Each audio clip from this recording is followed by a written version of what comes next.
जय भगवंत अनंत नाम लगन एक एक करुणामय।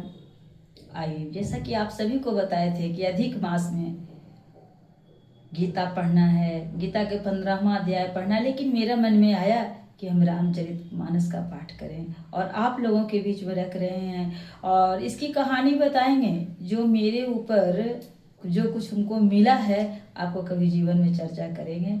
आज हम लोग रामचरितमानस को पुनः सुनते हैं।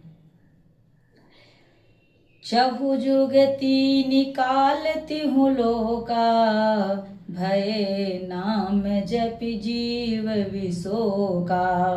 वेद पुराण संत मत एहु, सकल सुकृत फल राम सनेहु।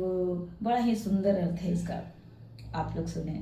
क्या कहते हैं तुलसी बाबा, केवल कलियुग की बात नहीं है, चारों युगों में, चार युग जो है, सतयुग, त्रेता, द्वापर और कलयुग, ये चारों युग में क्या कह रहे हैं कि चारों युग तीनों काल में और तीनों लोगों के नाम जपकर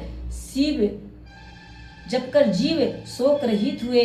वेद पुराण और संतों का मत यही है कि समस्त पुण्यों का फल श्री रामचंद्र में उनका नाम लेने में होता है।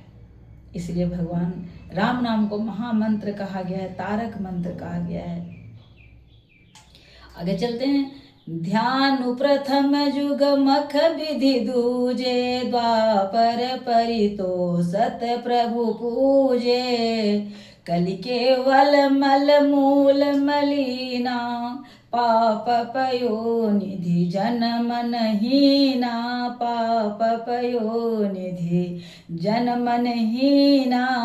क्या कहते हैं, पहले सत्य युग में ध्यान से, दूसरे त्रेता युग में यज्ञ से।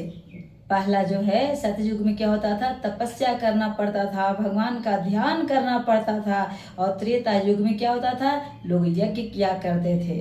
और द्वापर में भगवान का पूजन किया करते थे, इससे भगवान प्रसन्न होते थे। लेकिन कलयुग में क्या कह रहे हैं, परंतु कलयुग केवल पाप की जड़ और मलिन है। इनमें मनुष्य का मन पाप रूपी समुद्र में मछली बना हुआ है, अर्थात पाप से कभी अलग होना नहीं चाहता। इससे ध्यान, यज्ञ, पूजन नहीं बन सकते। और जब पाप रहित होंगे तभी हम यज्ञ करेंगे, पूजन करेंगे, तो हमको फल मिल सकता है। तो कलयुग में क्या कह रहे हैं कि यज्ञ करने से भी कोई फल नहीं मिलेगा, पूजा करने से भी कोई फल नहीं मिलेगा, क्योंकि सतयुग में यज्ञ, त्रेता में